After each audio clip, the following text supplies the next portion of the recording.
Yes, exam പടിവാതിൽക്കൽ വന്ന് നിൽക്കുകയാണ് അല്ലേ.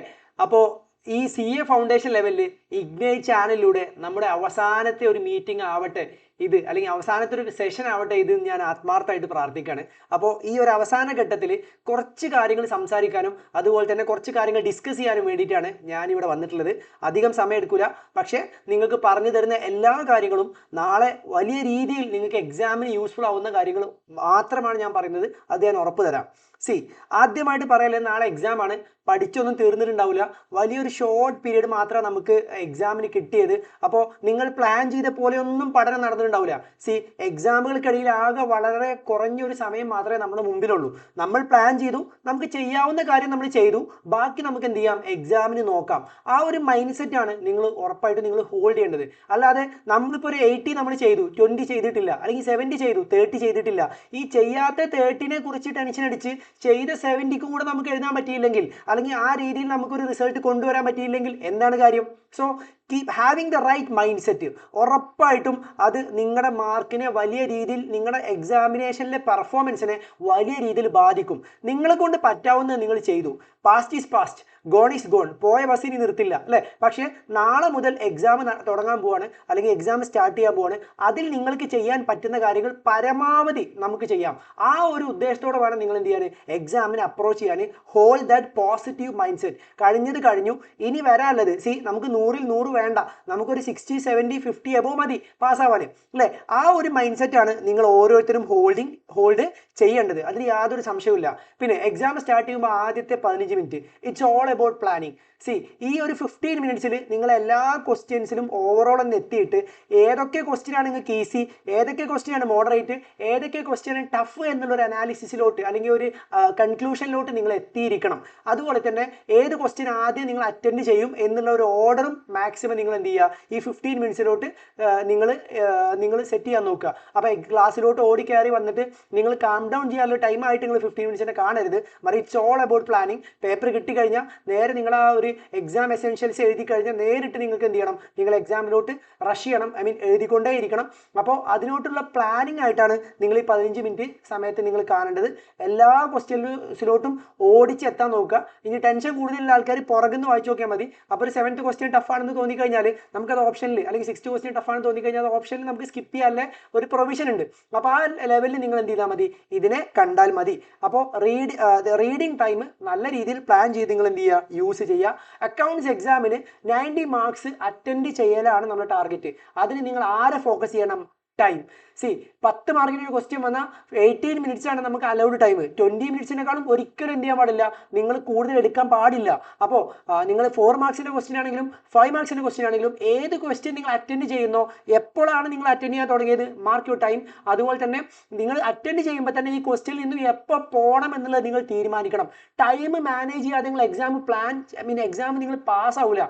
നമുക്ക് വേണ്ടത്, നമുക്ക് 50 മാർക്കിന് നിങ്ങൾ പെർഫെക്റ്റ് ആയിട്ട് എഴുതുന്നതിനേക്കാൾ 80 മാർക്കിന് നിങ്ങൾ മീൻസ് എബവ് ആവറേജ് എഴുതി വെച്ചാലാണ് കൂടുതൽ മാർക്ക് കിട്ടുക. So scoring the mark is important. അപ്പോൾ ഫസ്റ്റത്തെ ഒരു 1.5 hours ഒക്കെ നിങ്ങളൊരു ടൈം പ്ലാൻ ചെയ്യാതെ എഴുതി കഴിഞ്ഞാൽ അടുത്ത സെക്കൻഡ് ഹാഫിൽ നിങ്ങൾക്ക് എന്ത് ചെയ്യും, അത് വലിയ രീതിയിൽ നിങ്ങളെ ടെൻസ്ഡ് ആക്കും.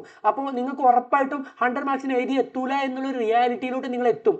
അങ്ങനെ എത്തിക്കഴിഞ്ഞാലോ നിങ്ങളുടെ ആ ഒരു കോൺഫിഡൻസ് അത് താഴോട്ട് പോകും. പിന്നെ അറിയാവുന്നതും എഴുതാൻ പറ്റാത്തൊരു സാഹചര്യം എന്ത് ചെയ്യും, വരും. അപ്പോൾ അതിൽ നിൽക്കരുത്. Plan your time. Balance sheet question 10 മാർക്കിൻ്റെ ക്വസ്റ്റ്യൻ നിങ്ങൾ 18 മിനിറ്റ് ആയി, ഒരു 2 മിനിറ്റ് കൂടെ എക്സ്ട്രാ എടുത്തോ. അത് കഴിഞ്ഞിട്ട് അത് തീർന്നില്ല എന്നുണ്ടെങ്കിൽ അത് അവിടെ ഇട്, നെക്സ്റ്റ് ക്വസ്റ്റ്യനിലോട്ട് പോ. Our target should be writing for minimum 90 marks. 80 മാർക്സിന് മുകളിൽ ഉറപ്പായിട്ടും അറ്റൻഡ് ചെയ്തിരിക്കണം. വെറുതെ അറ്റൻഡ് ചെയ്യല്ല, പ്രോപ്പറായിട്ട് എഴുതിയിരിക്കണം. അപ്പോൾ ടൈമിനെ നിങ്ങൾ നോക്കിയില്ലേ, അക്കൗണ്ട്സ് എക്സാം കയ്യിൽ നിന്ന് പോകും. ടൈം, ഡിസ്ക്രിപ്റ്റീവ് പേപ്പേഴ്സ് ലോ ആൾസോ ടൈം നിങ്ങൾ വളരെ ഫോക്കസ്ഡ് ആയിട്ട് നിങ്ങൾ നോക്കണം. ടൈം പിടിക്കണം, ടൈം പിടിച്ചേ പറ്റുള്ളൂ. മുമ്പ് എക്സാം എഴുതിയ ആളുകൾക്ക് അറിയാം ടൈമിൻ്റെ റെലവൻസ്. എക്സാം കഴിയുമ്പോഴായിരിക്കും അറിയാം അയ്യോ ടൈം പോയല്ലോ. Keep your watch. ഓരോ ക്വസ്റ്റ്യൻ തുടങ്ങുന്ന സമയത്ത്, ഓരോ ക്വസ്റ്റ്യൻ കഴിയുന്ന സമയത്ത്, ക്വസ്റ്റ്യൻ തുടങ്ങുന്ന സമയത്ത് തന്നെ നിങ്ങൾ തീരുമാനിക്കണം എപ്പോൾ ഈ ക്വസ്റ്റ്യൻ തീർക്കണമെന്ന്. പിന്നെ ഡിസ്ക്രിപ്റ്റീവ് ക്വസ്റ്റ്യൻസ് ആണ്. പ്രോപ്പർ ആയിട്ടുള്ള വർക്കിംഗ് നോട്ട്സ് കൊടുക്കണം. അപ്പോൾ ഇപ്പോൾ ഫോർ എക്സാമ്പിൾ ഒരു ഇൻകംപ്ലീറ്റ് റെക്കോർഡ്സിൻ്റെ ഒരു ക്വസ്റ്റ്യൻ വന്നു. അപ്പോൾ ക്വസ്റ്റ്യൻ വന്നപ്പോൾ ട്രേഡിംഗ് പ്ലാനിലും ബാലൻസ് ഷീറ്റുമാണ് ക്വസ്റ്റ്യൻ്റെ റിക്വയർമെന്റ്. അത് ഫ്രണ്ടിൽ വരണം. ട്രേഡിംഗ് പ്ലാനിൽ ഒരു ഫുൾ ഷീറ്റ് എഴുതിക്കോ, ബാലൻസ് ഷീറ്റ് അടുത്ത ഷീറ്റിൽ എഴുതിക്കോ.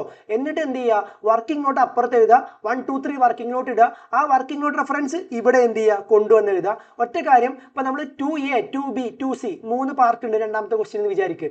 2A ഫ്രഷ് പേജിൽ തുടങ്ങണം, 2Bയും ഫ്രഷ് പേജിൽ തുടങ്ങണം, 2Cയും എന്ത് ചെയ്യുക, ഫ്രഷ് പേജിൽ തുടങ്ങുക. അതിനിടയ്ക്ക് വരുന്ന സ്പേസ് നിങ്ങൾ എന്ത് ചെയ്യേണ്ട, ബോദർ ചെയ്യേണ്ട. എപ്പോഴും ഓൾവേസ് നിങ്ങൾ എന്ത് ചെയ്യുക, പുതിയ ക്വസ്റ്റ്യൻസ് പുതിയ പേജിൽ തന്നെ ഫ്രഷ് ആയിട്ട് തുടങ്ങുക. വർക്കിംഗ് നോട്ട്സ് കൊടുക്കുക. വർക്കിംഗ് നോട്ട്സ് എഴുതിയിട്ടില്ലെങ്കിൽ മാർക്സ് നിങ്ങൾ എന്ത് ചെയ്യും, മിസ്സാകും. പിന്നെ ടാലി ആവുന്ന type questions, FS, incomplete records, NPO, partnership accounts, ഇങ്ങനത്തെ ക്വസ്റ്റ്യൻസ് ഒക്കെ ആദ്യത്തെ ഒരു 45 മിനിറ്റ്സിൽ നിങ്ങൾ അറ്റൻഡ് ചെയ്യേണ്ട. ഈവൻ ദോ നിങ്ങൾക്ക് അറിയാവുന്ന ക്വസ്റ്റ്യൻ ആണെങ്കിൽ പോലും പെർഫെക്റ്റ്ലി അറിയുന്ന ക്വസ്റ്റ്യൻ ചാടിക്കയറി നമ്മൾ ആ ക്വസ്റ്റ്യനിലോട്ട് ജമ്പ് ചെയ്ത് കഴിഞ്ഞാൽ ഏതെങ്കിലും ഒരു അഡ്ജസ്റ്റ്മെന്റ് മിസ്സായിട്ട് നമുക്കത് ടാലി ആവാതിരുന്നു കഴിഞ്ഞാൽ നമ്മളെ മാർക്കും പോവും, നമ്മുടെ സമയവും പോവും, എക്സാം കോൺഫിഡൻസും പോവും. Build slowly. ചെറിയ ചെറിയ ക്വസ്റ്റ്യൻസ് അറ്റൻഡ് ചെയ്തിട്ട് ആദ്യത്തെ ഒരു 1 hourലൊക്കെ നിങ്ങൾ എന്ത് ചെയ്യുക, നല്ല രീതിയിൽ 10-30 മാർക്കിനൊക്കെ നിങ്ങൾ എഴുതി എത്തുക. അത് നിങ്ങൾക്ക് നല്ല രീതിയിൽ അറിയുന്ന പെർഫെക്റ്റ് 100% ആയിട്ട് 100% മാർക്ക് കിട്ടുമെന്ന് കോൺഫിഡൻസ് ഉള്ള ക്വസ്റ്റ്യൻസ് അറ്റൻഡ് ചെയ്യുക. സോ ദാറ്റ് ബാക്കിയുള്ള 2 hours നമുക്ക് എന്ത് ചെയ്യും, നമുക്കൊരു കോൺഫിഡൻസ് ഉണ്ടാവും. ഇനി 30 മാർക്കിന് നമ്മൾ സെക്യൂർ ചെയ്തു, ഇനി ബാക്കി 20 മാർക്സ് കിട്ടിയാൽ മതി, 2 hours കയ്യിലുണ്ട് അല്ലേ. അപ്പോൾ ആദ്യത്തെ ഒരു 45 മിനിറ്റ്സിലൊന്നും എന്ത് ചെയ്യേണ്ട, balance sheet Tally type questions നിങ്ങൾ ചെയ്യേണ്ട. പിന്നെ ഇക്കാര്യം നിങ്ങൾ ഓർത്തു വെച്ചോ, ബാലൻസ് ഷീറ്റ് ക്വസ്റ്റ്യൻസിൽ ഇതുപോലെ 10 മാർക്സിന്റെ ക്വസ്റ്റ്യൻ 20 മിനിറ്റ്സ് കഴിഞ്ഞിട്ടും കിട്ടിയില്ലെങ്കിൽ മോനെ അടുത്ത ക്വസ്റ്റ്യനിലോട്ട് പോയേ പറ്റുള്ളൂ. അതർവൈസ് നിങ്ങൾക്ക് എന്ത് ചെയ്യാൻ പറ്റില്ല, ഫുൾ അറ്റൻഡ് ചെയ്യാൻ പറ്റില്ല.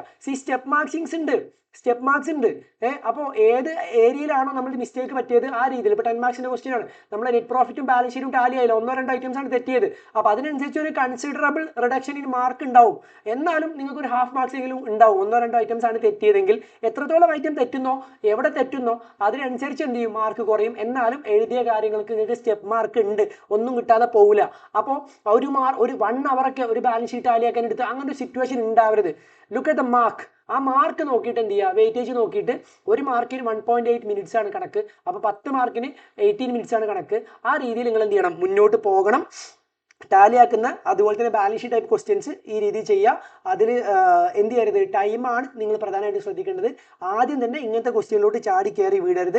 പിന്നെ അതുപോലെ തന്നെ ഫോർമാറ്റ്, എന്ത് കാര്യങ്ങൾ നിങ്ങൾ കമ്പ്യൂട്ട് ചെയ്യുന്ന സമയത്തും trial balance, balance sheet, heading, ഇന്ന ആളുടെ in the books of Raju, trial balance asset അല്ലെങ്കിൽ ബാലൻസ് ഷീറ്റ് ആസെറ്റ്, അതുപോലെ തന്നെ trading plan account for the year end, proper headings must ആണ്. അതുപോലെ തന്നെ ലൈൻ വരയ്ക്കുക. അതിനൊന്നും നിങ്ങൾ വീടിൻ്റെ പ്ലാൻ ഒന്നല്ല വരയ്ക്കുന്നത്, ജസ്റ്റ് ലൈനാണ്. കീപ്പ് യുവർ സ്കെയിൽ, പെൻ, അതുപോലെ തന്നെ പെൻസിൽ. ബെറ്റർ പെൻ കൊണ്ട് തന്നെ നിങ്ങൾ ചെയ്യുക, ബ്ലാക്ക് പെൻ കൊണ്ട് തന്നെ നിങ്ങൾ ലൈൻ വരയ്ക്കുക.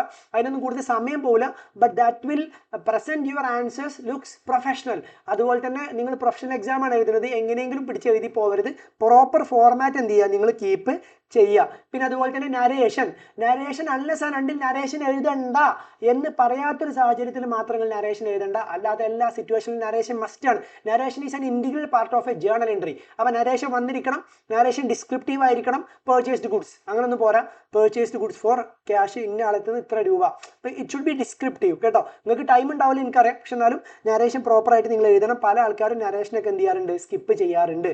പിന്നെ എക്സാമുകൾക്കിടയിൽ, എക്സാം സ്റ്റാർട്ട് ആവുകയാണ്, എക്സാമുകൾക്കിടയിൽ പ്രോപ്പർ സ്ലീപ്പ് നിർബന്ധമാണ്. കുറേ പേരുണ്ട് പുലർച്ചെ 6 മണി വരെയൊക്കെ ഇരുന്ന് പഠിച്ച് 1 മണിക്കൂർ 2 മണിക്കൂറൊക്കെ ഉറങ്ങിയിട്ട് എക്സാമിന് പോകും. എടാ ഒറ്റ കാര്യങ്ങൾ ആലോചിച്ചാൽ മതി. This is in your memory അല്ലേ. ഈ മെമ്മറി നമുക്ക് എന്ത് ചെയ്യണം, നമ്മൾ വിളിച്ചാൽ തിരിച്ചിങ്ങോട്ട് വരണം, റിട്രീവ് ചെയ്യാൻ പറ്റണം. റിട്രീവ് ചെയ്യണമെങ്കിൽ എന്ത് ചെയ്യണം, ഇതൊരു മെക്കാനിക്കൽ പ്രോസസ്സാണ് അല്ലേ. അവിടെ നിന്ന് ഇങ്ങോട്ട് പോരണം. അപ്പോൾ അവിടെ പ്രോപ്പർ റെസ്റ്റ് വേണം. അവിടെ അത് പ്രോപ്പർലി ആയിരിക്കണം സ്റ്റോർ ചെയ്തേക്കേണ്ടത്. അപ്പോൾ നിങ്ങൾ ഇപ്പോൾ ഒരു 300 മണിക്കൂർ ക്ലാസ്സിൽ ഇരുന്നു, ഒരു 300 മണിക്കൂർ 200 മണിക്കൂർ നിങ്ങൾ പഠിച്ചു. ഇതിൻ്റെ എല്ലാം ഒരു കമ്പൈലേഷനാണ് എക്സാമിന് 3 മണിക്കൂർ സംഭവിക്കാൻ പോകുന്നത്. അപ്പോൾ അവിടെ പ്രോപ്പർ റെസ്റ്റ് കിട്ടി പ്രോപ്പറായിട്ട് നിങ്ങൾ ഉറങ്ങി വന്നാൽ മാത്രമേ, അല്ലെങ്കിൽ സ്ലീപ്പും ഫുഡും ഒക്കെ പ്രോപ്പർ ആയാൽ മാത്രമേ നിങ്ങൾക്കത് മര്യാദക്ക് ഓർമ്മിച്ച് എടുത്ത് എഴുതാൻ പറ്റുള്ളൂ. അപ്പോൾ I know you will have tension. നിങ്ങൾ പ്രോപ്പറായിട്ട് ഒരു 6 hours എങ്കിലും, 7 hours ടാർഗറ്റ് ചെയ്യുക. 6 hours എങ്കിലും എക്സാം ഡേയ്സിൻ്റെ തലേ ദിവസം നിങ്ങൾ ഉറങ്ങിയേ പറ്റുള്ളൂ. അതല്ലാന്നുണ്ടെങ്കിൽ അത് എക്സാം പെർഫോമൻസിനെ വലിയ രീതിയിൽ എന്ത് ചെയ്യും, ബാധിക്കും. അതിൽ യാതൊരു സംശയവുമില്ല. പിന്നെ ഈ 4th സ്റ്റാൻഡേർഡ് പിള്ളേരൊക്കെ കാണിക്കുന്ന പോലെ എക്സാം കഴിഞ്ഞിട്ട് ഇത് അതിനെ പറ്റി ഡിസ്കസ് ചെയ്യുക. C if this is the exam paper, കഴിഞ്ഞ് കഴിഞ്ഞാൽ മാറ്റി അങ്ങ് വെക്കുക. പിന്നെ നിങ്ങൾ ലാസ്റ്റ് എക്സാം കഴിഞ്ഞിട്ട് നിങ്ങൾ അതെടുത്ത് ഡിസ്കസ് ചെയ്യേ, പരസ്പരം പറയാം, തല്ലുകൂടി എന്താണെന്ന് വെച്ചാൽ ചെയ്തോ. പക്ഷേ നമുക്ക് ഒരു എക്സാം നമ്മൾ ഇപ്പോൾ ഏതെങ്കിലും ഒരു ക്വസ്റ്റ്യൻ എങ്ങനെ നമ്മൾ നോക്കിക്കഴിഞ്ഞാലും നമുക്ക് അറിയാവുന്ന ക്വസ്റ്റ്യൻ നമ്മൾ തെറ്റിച്ചിട്ടുണ്ടാവും, അല്ലെങ്കിൽ തെറ്റുള്ള ക്വസ്റ്റ്യൻ ശരിയാക്കിയിട്ടുണ്ടാവും, അല്ലെങ്കിൽ ആ ക്വസ്റ്റ്യൻ എഴുതാൻ വിട്ടുപോയിട്ടുണ്ടാവും. ആ കാര്യങ്ങളൊക്കെ വളരെ ഇമ്പോർട്ടൻ്റ് ആണ്. അപ്പോൾ അതുകൊണ്ടൊക്കെ തന്നെ നിങ്ങൾ എന്ത് ചെയ്യരുത്, എക്സാം കഴിഞ്ഞ് കഴിഞ്ഞാൽ ഇതിലോട്ട് നോക്കാൻ നിൽക്കരുത്. പിന്നെ നിങ്ങൾ പ്രോപ്പറായിട്ട് അടുത്ത പേപ്പറിലോട്ട് എന്ത് ചെയ്യുക, പ്രിപ്പയർ ചെയ്യുക. അക്കൗണ്ട്സ് കഴിഞ്ഞാൽ ലോ കഴിഞ്ഞാൽ മാത്സ്, അല്ലെങ്കിൽ ആ രീതിയിൽ എന്ത് ചെയ്യുക, നിങ്ങൾ പോവുക. പിന്നെ അതിനൊരു പോസ്റ്റ്മോർട്ടം അനാലിസിസ് ചെയ്യാൻ നിൽക്കരുത്. ഓക്കെ, അപ്പോൾ ഇത്രയും കാര്യങ്ങളാണ് എക്സാമുമായി ബന്ധപ്പെട്ട് വളരെ റെലവെൻ്റ് എന്ന് എനിക്ക് തോന്നുന്നത്. പിന്നെ ഒരു കാര്യം, എക്സാമിന് ലാസ്റ്റ് 10 മിനിറ്റ്സ് ഒക്കെ ആവുന്ന സമയത്ത് നമ്മുടെ ഇൻവിജിലേറ്റർ പറയും ഇനി ഇത്ര സമയമുള്ളൂ എന്ന് പറയുന്ന സമയത്ത് ഒന്ന് നിങ്ങൾ ക്വസ്റ്റ്യൻ പേപ്പറിൽ നിങ്ങൾ എക്സാം എഴുതുന്ന സമയത്ത് മാർക്ക് ചെയ്തിട്ടുണ്ടാവും ഇതൊക്കെയാണ് നിങ്ങൾ ചെയ്ത ക്വസ്റ്റ്യൻസ് അല്ലേ. പിന്നെ ആൻസർ ഷീറ്റിൻ്റെ ഫ്രണ്ടിൽ മാർക്ക് ചെയ്യാനുണ്ടെങ്കിൽ അത് അപ്പം തന്നെ അറ്റൻഡ് ചെയ്യുമ്പോൾ നിങ്ങൾ മാർക്ക് ചെയ്യുക. പിന്നെ നിങ്ങൾ എന്താ ചെയ്യേണ്ടത് വെച്ചാൽ നിങ്ങൾ ഇതുപോലെ നിങ്ങൾ ആൻസർ ഷീറ്റിൽ എല്ലാ ക്വസ്റ്റ്യൻ്റെയും നമ്പർ ഇട്ടിട്ടില്ല എന്ന് ഉറപ്പ് വരുത്തണം കേട്ടോ. അതൊക്കെ വിട്ട് നമ്മൾ പോകാറുണ്ട്. ലാസ്റ്റ് 5 മിനിറ്റ്സ് നിങ്ങൾ അതിന് വേണ്ടി മാറ്റി വെക്കുക. അല്ലാതെ പേപ്പർ വലിച്ചു വാങ്ങുന്നത് വരെ എഴുതിയിട്ട് കാര്യമില്ല. ആ ഒരു രീതിയിലോട്ട് നിങ്ങൾ ഉണ്ടാവരുത്. അപ്പോൾ നിങ്ങൾ പ്രോപ്പറായിട്ട് ക്വസ്റ്റ്യൻ്റെ ആൻസർ നമ്പേഴ്സ് ഇട്ടിട്ടില്ലേ എന്നുള്ളത് ഉറപ്പ് വരുത്തണം. ആൻസർ നിങ്ങൾ ഏതൊക്കെ ക്വസ്റ്റ്യൻ അറ്റൻഡ് ചെയ്തതെന്നുള്ളത് നിങ്ങൾ ഫ്രണ്ട് ഷീറ്റിൽ മാർക്ക് ചെയ്യുകയും വേണം. പിന്നെ ആൻസർ ഷീറ്റിൽ എന്തൊക്കെ കാര്യങ്ങൾ ഫില്ല് ചെയ്യാൻ പറ്റും എന്നുള്ളത് നിങ്ങൾക്ക് ആൻസർ ഷീറ്റിൻ്റെ കോപ്പി ഗൂഗിളിൽ അടിച്ചു നോക്കി കഴിഞ്ഞാൽ കിട്ടും. അപ്പോൾ അതൊരു ഓവറോൾ ഐഡിയ ഉണ്ടാക്കിയിട്ട് വെച്ച് പോവുക. ഓൾറെഡി നിങ്ങൾ എക്സാം അറ്റൻഡ് ചെയ്താണെങ്കിൽ നിങ്ങൾക്ക് അത് ഓൾറെഡി അറിയുന്നുണ്ടാവും. അപ്പോൾ എക്സാം ഓൾവേസ് എന്താണ്, നമ്മൾ ഇതുവരെ പഠിച്ചാൽ മാത്രമല്ല അത് പ്രോപ്പറായിട്ട് പ്രസൻറ്റ് ചെയ്യുക, പ്രോപ്പറായിട്ട് പ്ലാൻ ചെയ്യുക, ആ പ്ലാൻ എക്സിക്യൂട്ട് ചെയ്യാൻ പറ്റുക എന്നുള്ളതും വളരെ ഇമ്പോർട്ടൻ്റ് ആയിട്ടുള്ള കാര്യമാണ്. അപ്പോൾ വളരെ ഷോർട്ട് പീരീഡിൽ നിങ്ങളുടെ സമയം വളരെ വിലപ്പെട്ടതാണ്. കുറച്ചധികം കാര്യങ്ങൾ എനിക്ക് പറഞ്ഞു തരാൻ പറ്റി എന്ന് ഞാൻ വിശ്വസിക്കുന്നു. അപ്പോൾ ഇനി ഇൻ്റർമീഡിയറ്റ് ക്ലാസ്സുകളിൽ എനിക്കും നിങ്ങൾക്കും പരസ്പരം കണ്ടുമുട്ടാൻ സാധിക്കട്ടെ ഇഗ്നൈറ്റ് സിയുടെ ചാനലിൽ തന്നെ. എല്ലാവർക്കും from the bottom of my heart വലിയ രീതിയിലുള്ള ഒരു ആശംസകൾ ഞാൻ നേരെയാണ്. എക്സാം ഉറപ്പായിട്ട് നിങ്ങളെ കൊണ്ട് പറ്റും. ഒരുപാട് കാര്യങ്ങൾ മാരത്തോൺ ആയിട്ടും അതുപോലെ തന്നെ ഷോർട്ട് നോട്ട്സ് ആയിട്ടും കുറേ കാര്യങ്ങൾ നമുക്ക് ചെയ്തു തരാൻ പറ്റുന്ന കാര്യങ്ങളൊക്കെ ഇഗ്നൈറ്റിൻ്റെ ഭാഗത്ത് നിന്ന് ഞാൻ എൻ്റെ സബ്ജക്റ്റിന് ഞാൻ ചെയ്ത് തന്നിട്ടുണ്ട്. അപ്പോൾ ഇൻ്റർവ്യൂ നമുക്ക് ഇതുപോലെ ഒരുപാട് കാര്യങ്ങൾ ചെയ്യണം. ഇൻ്റർവ്യൂട്ട് നിങ്ങൾ വരണം, നിങ്ങളെ കൊണ്ട് പറ്റും. എടാ ഡോണ്ട് വറി, നിങ്ങൾ ചെയ്തിട്ടുണ്ട്, you have done your part. അപ്പോൾ ബാക്കി നമുക്ക് ചെയ്യാം. It's just A matter of time. ഉഷാറായിട്ട് പഠിക്കുക. So wish you all the success. Take care, do well.